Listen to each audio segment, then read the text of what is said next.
എന്റെ പ്രിയരെ, എൻ്റെ പേര് Thomas Mathew, LIC insurance adviser ആണ്. ഞാൻ ഇന്ന് ഈ വീഡിയോയിൽ വന്നിരിക്കുന്നത് LIC പോളിസിയിൽ പാൻ കാർഡ് രജിസ്റ്റർ ചെയ്താൽ എന്തൊക്കെ ഗുണങ്ങൾ ഉണ്ടെന്ന് പറയാനായിട്ടാണ് ഞാൻ ഈ വീഡിയോയിൽ വന്നിരിക്കുന്നത്.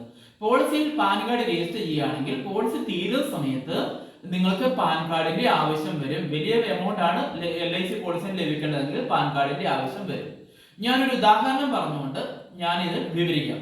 അതായത് ഞാൻ ഒരു ഇൻഷുറൻസ് പോളിസി ഹോൾഡറെ ഇൻഷുറൻസ് പോളിസി എടുത്തപ്പോൾ ഞാൻ 6000 രൂപ വെച്ച് എല്ലാ വർഷവും ഒരു 10 വർഷം ഞാൻ LIC പോളിസിയിൽ 6000 രൂപ വെച്ച് മേടിച്ച് അടച്ചുകൊണ്ടിരുന്നു.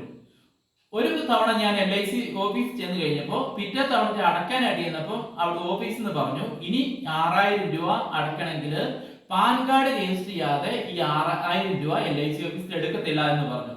കാരണം എന്തെന്നറിയാമോ, ഞാൻ ഇൻഷുറൻസ് പോളിസി കൊടുത്തതിന് ശേഷം വേറൊരു ഏജന്റ് അത് കഴിഞ്ഞിട്ട് വന്ന് ഒരു ഇൻഷുറൻസ് പോളിസിയുടെ LICയുടെ പോളിസിയുടെ അദ്ദേഹം കൊടുത്തു. അദ്ദേഹം ഒരു വർഷം 44,000 രൂപ വർഷം പ്രീമിയം വരുന്ന പോളിസിയാണ് കൊടുത്തത്. അപ്പൊ 44,000 പ്ലസ് ഞാൻ അടച്ചുകൊണ്ടിരുന്ന 6000 രൂപയുടെ കൂട്ടി 50,000 രൂപ അവിടെ തികഞ്ഞു, LIC ഓഫീസ് തികഞ്ഞു. അപ്പൊ പാൻ കാർഡ് ഇല്ലാതെ ഈ 6000 പാൻ കാർഡ് ഇല്ലാതെ അവർ അവിടെ എടുക്കത്തില്ല. അപ്പൊ നമ്മൾ പഴയ പോളിസിയിലും 6000 രൂപയുടെ പോളിസിയിലും നമ്മൾ പാൻ കാർഡ് പോളിസി നമ്മൾ കൊടുത്തിട്ടില്ല. അതുകൊണ്ടാണ് വീണ്ടും പാൻ കാർഡ് LIC ചോദിച്ചത്. അപ്പൊ നിങ്ങൾ ഇൻഷുറൻസ് പോളിസി എടുക്കുമ്പോൾ നിങ്ങൾ പഴയ പോളിസിയിലും പാൻ കാർഡ് രജിസ്റ്റർ ചെയ്യുക. 49,990 പ്രീമിയം വന്നിട്ടുണ്ടായിരുന്നെങ്കിൽ നിങ്ങൾക്ക് പാൻ കാർഡ് രജിസ്റ്റർ ചെയ്യേണ്ടായിരുന്നു. 6000 രൂപ LIC ഓഫീസിൽ എടുത്തു പോയത്.